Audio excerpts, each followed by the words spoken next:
अध्यक्ष महोदय, राज्यपालांच्या अभिभाषणाला समर्थन देण्यासाठी मी ते उभा आहे. आपण मला संधी दिली त्याबद्दल मी परत एकदा आपला आभार व्यक्त करतो. राज्यपालांच्या अभिभाषणामध्ये अध्यक्ष महोदय असे अनेक मुद्दे आहेत.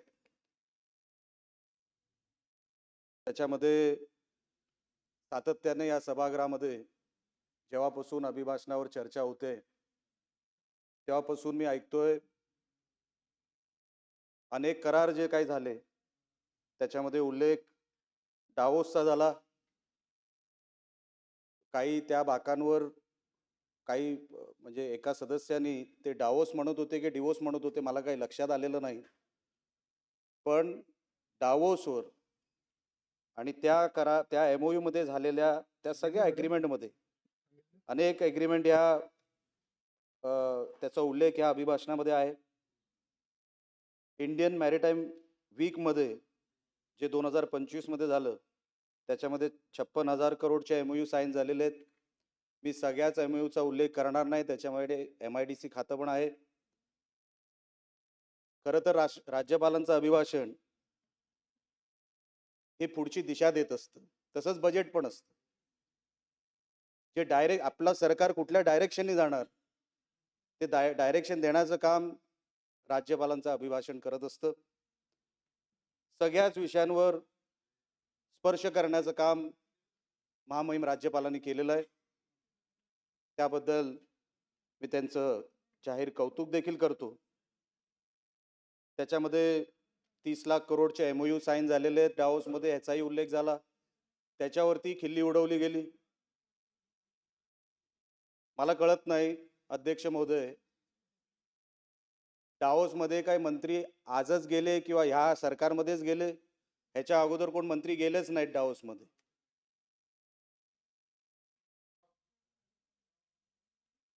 नाही, काय हरकत नाही. ह्याच्या अगोदर काय कोण मंत्री गेलेच नाहीत डावोसमध्ये. आणि जेव्हा ते मंत्री गेले तेव्हा कुठले करारच झाले नाहीये का? त्या करारांचा उल्लेखच झाला नाहीये का कुठल्या मिनिट्समध्ये?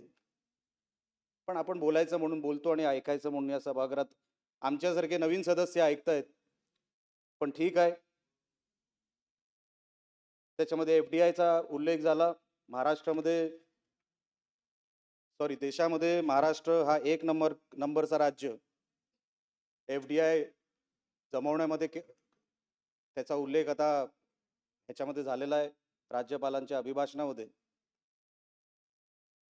अध्यक्ष महोदय, हे सगळे मुद्दे जे अभिभाषणामध्ये बोलले गेले ते खरोखरच महाराष्ट्राला एका योग्य दिशेने घेऊन जाण्याचं काम करतील हे माझ्यासारख्या सदस्याच्या मनामध्ये आता शंका राहिलेली नाही. पण मी काही स्पेसिफिक मुद्द्यांवर बोलणार आहे ज्याचा उल्लेख महामहिम राज्यपालांच्या अभिभाषणामध्ये देखील आहे. महामहिम राज्यपालांच्या अभिभाषणामध्ये अध्यक्ष महोदय उल्लेख आहे तो 4,478 कोटीच्या मेजर रोड इम्प्रूव्हमेंट कामांचा. आता हे 4,478 करोड रुपये हे कुठे इम्प्लिमेंट होणार आहेत, कुठे त्याचा वापर होणार आहे, त्याचा कुठेही उल्लेख या अभिभाषणाच्या त्या ह्याच्यामध्ये नाहीये मसुद्यामध्ये. आमचा मुंबई गोवा महामार्ग साहेब अनेक वर्ष हा रखडला गेलेला आहे. सिंधुदुर्ग जिल्ह्यातला महामार्ग किंवा तिकडचा जो सेक्शन आहे तो पूर्ण झालेला आहे.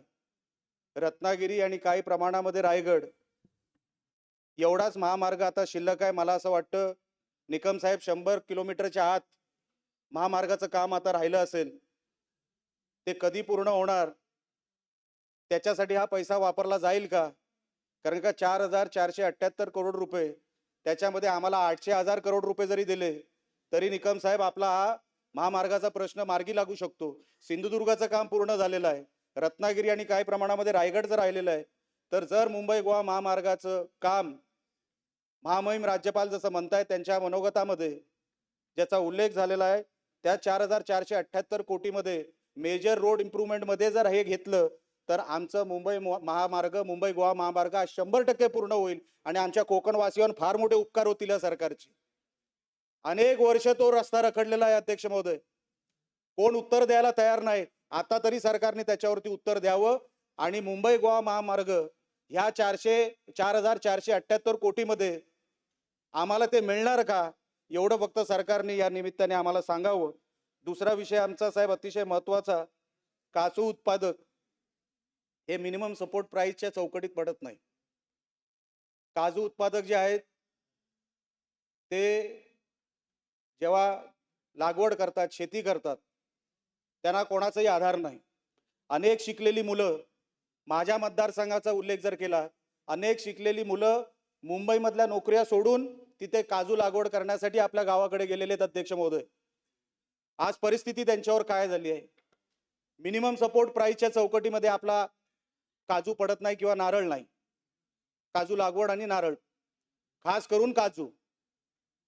आता ह्याच्यामध्ये झालंय काय साहेब, गोवा गव्हर्नमेंटने 6 फेब्रुवारी 2025 रोजी एक GR काढला. बाजूला महाराष्ट्र, आमच्या जिल्ह्याला लागून गोवा राज्य आहे. तिथे अशोर्ड प्राइस म्हणून, मिनिमम सपोर्ट प्राइस नाही, अशोर्ड प्राइस म्हणून साहेब तिथे 170 रुपये रॉ काजूला देण्याचं मंजूर केलेलं आहे पर केजी. म्हणजे जिथे 120 रुपये मध्ये जर समजा मार्केट भाव थांबला तर वरचे 50 रुपये देण्याचं काम हे गोवा गव्हर्नमेंट करतं. हे 2025 पासून चालू केलेलं आहे.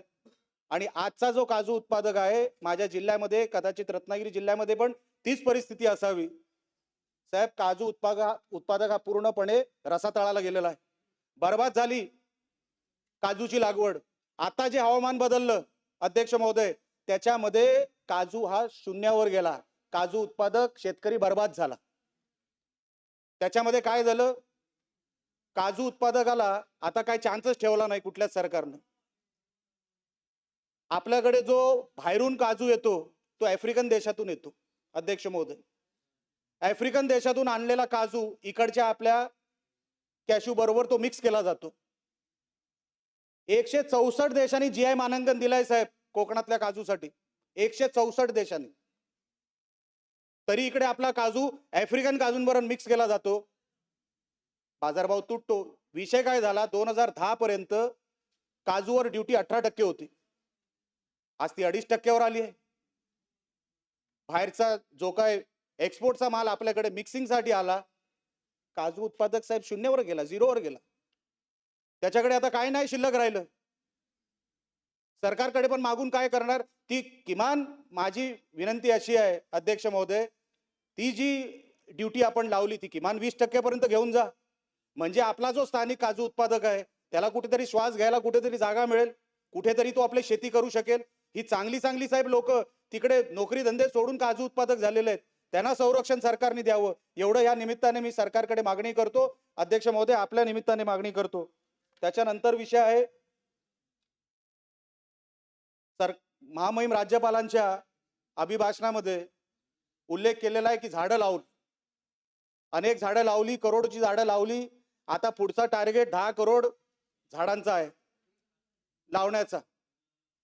अध्यक्ष महोदय, मी ज्या सिंधुदुर्ग जिल्ह्यातून कुडाळ मालवण ज्या मतदारसंघातून येतो, सर्वात जास्त ग्रीन कव्हर कुठे असेल तर ते माझ्या मतदारसंघात आहे किंवा माझ्या जिल्ह्यात आहे. सर्वात जास्त ग्रीन कव्हर म्हणतोय मी, सर्वात जास्त ग्रीन कव्हर माझ्याकडे असून सुद्धा सर्वात जास्त लाकूड तोड हे माझ्याच जिल्ह्यात होते, बाजूच्या रत्नागिरी जिल्ह्यात होते. जर आपण झाडं लावायचं बोलतोय तर वन विभागाने याच्यावरती उत्तर दिलं पाहिजे. ह्या निमित्ताने नाही, त्यांच्या इतर कुठल्या तरी आयुध्यामध्ये. वन विभाग नेमकं आमच्या सिंधुदुर्ग जिल्ह्यात असेल किंवा बाजूच्या जिल्ह्यात कोकणामध्ये असेल किंवा उर्वरित महाराष्ट्रामध्ये असेल, नेमकं करतंय काय आमच्या समोर आता साहेब प्रश्न पडलेला आहे. अध्यक्ष महोदय, तुम्ही झाडं लावायला सांगताय, तिथे झाडं तोडतायत, त्याच्यावरती कोणाचं नियंत्रण नाही, त्याच्यावरती कोण लक्ष देत नाही. अहो, त्या झाडं तोडल्यामुळे, ते जंगल रिकामी झाल्यामुळे ते जनावर आता खाली यायला लागलेत लोकवस्तींमध्ये. आता माणसांमध्ये आणि जनावरांमध्ये संघर्ष व्हायला लागलाय, जीव जायला लागलेत, शेतकऱ्यांनी शेती सोडली आहे. तुम्ही आताही कोकणाच्या कुठल्याही शेतकऱ्याला जाऊन विचारा, काय रे बाबा शेती करशील का? नको बाबा, आम्हाला ते नको, पहिल्या जनावरांना सांभाळा. आम्ही DFO ला विचारतो अध्यक्ष महोदय, अहो DFO साहेब, तुम्ही काय करणार आहात? ते जंगल तोडल्यामुळे ते सगळे जनावर खाली येत आहेत, काय उपाययोजना आहे तुमच्याकडे? अध्यक्ष महोदय, एकतर ते जे काही DFO भरले गेलेत ते सगळे अमराठी आहेत. आमच्याकडे अध्यक्ष महोदय मालवणी बोलली जाते तळ कोकणामध्ये. आमचा मालवणी माणूस, ग्रामीण भागामध्ये राहणारा माणूस फोन करून त्या DFO ला काय बोलणार आहे? साहेब रेड्डी अय्यर आहेत तिकडे DFO म्हणून. 3 वर्षापासून रेड्डी होते, आता कोणतरी अय्यर आले. माझा कुठल्याही भाषेवरती काही आक्षेप नाहीये किंवा कोण कुठल्या राज्यामधून आला त्याच्याबद्दल आक्षेप नाहीये. पण साहेब आमचा इकडचा मालवणी माणूस जर त्याला तक्रार करायची असेल, गवरेडा घुसला आमच्या शेतात, ह्याच्याबद्दल जर तक्रार करायची असेल, ती भाषा कळणार आहे का त्या तिकडे DFO ला? अहो तक्रारी देऊन सुद्धा त्याच्यावरती काय उपाययोजना होत नाही अध्यक्ष महोदय. किती तक्रारी करायच्या? वन खात्याचा, खरोखरच वन खात्याचा टांगा पलटी झालाय असं मला आता जाणवायला लागलेलं आहे. कोणाचं कोणावर नियंत्रण राहिलेलं नाही. अहो साधे बांबू लागवड, मी मागच्या कुठल्या तरी अधिवेशनामध्ये पण बोललो, त्याचे कोंब खाल्ले जाते, काही होत नाही साहेब. अध्यक्ष महोदय काही होत नाही. या वन विभागाकडे इन्फ्रास्ट्रक्चर नाही. आम्ही DPDCचे सदस्य आहोत अध्यक्ष महोदय. त्या DPDC मध्ये बसल्यानंतर फॉरेस्ट इन्फ्रास्ट्रक्चर ह्याची एक तरतूद आहे. आपण जंगलामध्ये कसलं फॉरेस्ट इन्फ्रास्ट्रक्चर उभं करतोय, कोणासाठी उभा करतोय ते ह्याचं कधीतरी आम्हाला कळव. लाखो रुपये फॉरेस्ट इन्फ्रास्ट्रक्चरच्या नावाखाली चाललेत आणि आपण इथे झाडं लावं सांगतोय. अहो झाडं वाचवणार कधी आपण? ती जंगल रिकामी होत चाललेत, कोणतरी लाकूड तोडून घेऊन चाललेलं आहे. आपलं काही नियंत्रण नाही अध्यक्ष महोदय. ह्याच्यावरती सरकारने लक्ष द्यावं. महामहिम राज्यपालांच्या मनोगतामध्ये ह्याचा उल्लेख झालेला आहे, म्हणून मला हा विषय इकडे बोलावा लागला. ट्री कव्हरचा आताच साहेब महामहिम राज्यपालांच्या अभिभाषणामध्ये असाही उल्लेख आहे की जवळपास 15,575 करोड हे फायनान्शियल असिस्टन्स हे क्रॉप डॅमेजला देणार आहे. माझ्याबरोबर अनेक इकडे कोकणाचे पण आमदार बसलेले आहेत साहेब. अजून पंचनामे सुद्धा साधे झालेले नाहीत. ते पंचनामे करण्यासाठी अध्यक्ष महोदय किमान इकडे कोण जे काय मंत्री महोदय असतील त्यांनी पंचनामे सुरुवात करायला तरी आता निर्देश खाली द्यावे, कलेक्टरांकडे द्यावे आणि इतर. हो साहेब, साहेब बोलू की नको बोलू? साहेब आपण कोकणातले आहात, ते पंचनामे सुरू व्हावे त्याच्यासाठी आपण कलेक्टर आणि खालच्या लोकांना मुख्यमंत्र्यांच्या सांगण्यावरून किमान खाली आपण सांगावेत एवढी विनंती करतो आपल्याला. कारण का आता हवालदिल झालेले आहेत सगळे शेतकरी. म्हणून मी आपल्याला अध्यक्ष महोदय या निमित्ताने ही विनंती केलेली आहे, ज्याचा राज्यपालांच्या अभिभाषणामध्ये ज्याचा उल्लेख नाही. पण मी सातत्याने जेव्हा जेव्हा अधिवेशन होतं, जेव्हा जेव्हा संधी मला मिळते अध्यक्ष महोदय, मी नेहमी गो हत्या ही महाराष्ट्रामध्ये थांबवावी ह्याच्यासाठी मी सातत्याने मी बोलत असतो, प्रयत्न करत असतो. अध्यक्ष महोदय, गो हत्या थांबली आहे का महाराष्ट्रामध्ये? एकदा तपास घेऊन बघा काय चाललंय, एकदा तपासा. त्याच सभागृहामध्ये बोलण्यात आलं होतं की जो हिस्ट्री शीटर भेटेल या गुन्ह्यामध्ये, दुसऱ्यांदा जो गुन्हा त्याच गोहत्येच्या म्हणजे गोहत्ये संदर्भात जो कोण दुसऱ्यांदा गुन्हेगार सापडेल त्याच गुन्ह्यामध्ये सापडेल त्याला मोका लावण्यात येईल असं ह्याच सभागृहामध्ये सांगण्यात आलं होतं. तुम्ही साहेब अध्यक्ष महोदय कुठल्याही पोलीस स्टेशन मध्ये कोणालाही पाठवा, त्या PI शी बोला. आम्ही त्याला सांगतो अध्यक्ष महोदय हा दुसऱ्यांदा पकडला गेलाय, ह्याच्यावरती तुम्ही मोका का लावत नाही? हा सराईक गुन्हेगार आहे, हिस्ट्री शीटर आहे, गो हत्येमध्ये ह्याचा अनेक वेळेला नाव आलेलं आहे, तुम्ही ह्याला मोका का लावत नाही? अशी आम्हाला कसली ऑर्डर नाहीये असं सांगण्यात येतं. आपण गायीना वाचू शकत नाही. एक पण गाय का महाराष्ट्रामध्ये मारली जाते अध्यक्ष महोदय? आणि किती वेळा आम्ही सभागृहामध्ये बोलायचं, ओ मोका लावला जाणार असं ह्याच सभागृहामध्ये सांगितलं गेलं, मग का लागला जात नाही? एक तरी नाव जाहीर करावं सरकारने की ह्या गुन्हेगारावर हा गो हत्ये बंदी मध्ये, गो हत्येच्या ह्या केसमध्ये हा पकडला गेला आणि ह्याच्यावर आम्ही मोका लावला असा एक आरोपी या सभागृहामध्ये तुम्ही जाहीर करावा. माझी विनंती आहे सभागृहाला. आपण साहेब असं करणं योग्य नाही. हे सगळे गोरक्षक, हे जे आपली जीवाची बाजी लावून जे रस्त्यावर उभे असतात त्यांच्यावरती खटले काढले जातात, त्यांच्यावरती खटले आणले जातात आणि ते केसेसमध्ये अडकले जातात साहेब. माझी विनंती आहे सरकारला, अध्यक्ष महोदय, ह्याच्यावरती मोका तुम्ही लावला, पण ते खाली पोलीस स्टेशनला माहित नाही, एसीबी डीसीपीला माहित नाही. अहो इथे एक गोळी मारली जाते कोणाच्या तरी बिल्डिंगवर, त्या रोहित शेट्टीच्या त्या इमारतीवर बिल्डिंगवर गोळी मारली गेली, त्याचं प्रोटेक्शन बघा साहेब किती आहे. तुम्ही जेव्हीपीडीच्या त्या रस्त्याने जा, त्या रोहित शेट्टीच्या बिल्डिंगवर गोळी मारली गेली आणि रस्ता जाम होतो संध्याकाळी, इतके बॅरिकेड लावून ठेवले तिकडे. अहो रोहित शेट्टीचा जीव महत्वाचा आहे, आमच्या गायींचा नाहीये. ही कुठली पद्धत आहे? अहो जाऊन प्रोटेक्शन बघा त्याला किती दिलेलं आहे, त्या प्रोटेक्शन, माझी काय हरकत नाही. पण एका बाजूला आपण सभागृहामध्ये जाहीर केलेलं आहे की या बाबतीमध्ये मोका कायदा लावला जाईल, मग तो लावला का जात नाही? अजूनपर्यंत किती मोकाच्या अंतर्गत या किती लोकांना घेतले गेले, त्यांच्यावर त्या केसेस झाल्या, एकदा सभागृहामध्ये होऊन जाऊ द्या, मी विनंती करणार आहे. आणि शेवटचा मुद्दा म्हणजे ड्रग्सचा. अध्यक्ष महोदय, मी ज्या सिंधुदुर्ग जिल्ह्यातून येतो, आम्ही गोवा राज्याच्या बॉर्डरवर आहोत. डुप्लिकेट दारू जी बनते ती गोवा राज्यात बनत नाही साहेब, ती सिंधुदुर्ग जिल्ह्यात बनते. जे ड्रग्ज येतात आमच्याकडे, जे 2-3 मार्ग आहेत जिल्ह्यामध्ये घुसायचे, त्या तिथूनच घुसतात साहेब महाराष्ट्रामध्ये. आपल्याकडे ड्रग्सच्या बाबतीत आपण सांगतो हा देशामध्ये प्रॉब्लेम आहे.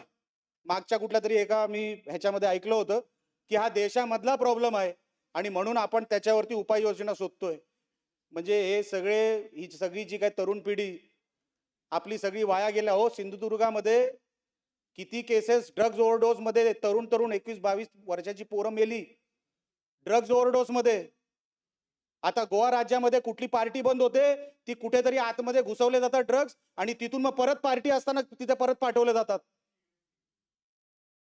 आम्ही जेव्हा तिकडच्या एसपी ना सांगतो की साहेब आपण काय करताय, नुसते रेड कसले मारताय? अहो रेड तुम्ही अमुकावर माराल, पण त्याच्या मागचा ट्रेल शोधला पाहिजे तुम्ही. ते ड्रग्ज आलं कुठून, त्याचं पेमेंट केलं कोणी? नुसतं एकाच्या घरात ड्रग्ज सापडले. आता साहेब त्यांनी पद्धत बदलली, आता ते काळे निग्रो वगैरे आता येत नाही ड्रग्ज घेऊन कुठल्या राज्यामध्ये. आता त्यांनी लहान लहान मुलं जे स्कूल बॅग मध्ये, जे लहान लहान पोरं जे फिरतात ना, त्यांच्या मार्फत आता ड्रग्ज विक्री सुरू केलेली आहे. लहान मुलं आता याच्यामध्ये आलेली आहेत, या नेटमध्ये. आपण साहेब एका मुलाला पकडलं, त्याच्यामध्ये आपण ड्रग्ज शोधले आणि त्याच्यामध्ये ड्रग्ज सापडले, तर आपण त्या मुलावर केस करणार आहोत. करता त्याच्यानंतर काय? ते ड्रग्ज येतात कुठून? अहो सिंधुदुर्ग जिल्ह्यामध्ये जर तुम्ही बघा, अहो हैदोस घातले ड्रग्जनी. आता आमची सगळी पिढी आता गोवा बाजूला असल्यामुळे संध्याकाळी काय करणार? चला गोव्याला, संपला विषय. मग आपण काहीतरी हे थांबवण्यासाठी आपण काहीतरी सरकार म्हणून हे करणार आहोत की नाही? अध्यक्ष महोदय, आपल्या या निमित्ताने महामहिम राज्यपालांच्या या सगळ्या अभिभाषणामध्ये समर्थन करण्यासाठी जरी उठलो असलो तरी हे सगळे विषय गंभीर आहेत, सगळे विषय महत्वाचे आहेत आणि सगळे विषय हे तातडीने ह्याच्यावरती लक्ष देणं गरजेचं आहे. हे सगळं बोलून मी महामहिम राज्यपालांच्या अभिभाषणाचं समर्थन करतो आणि इथेच थांबतो. धन्यवाद. अमीन पटेल साहेब.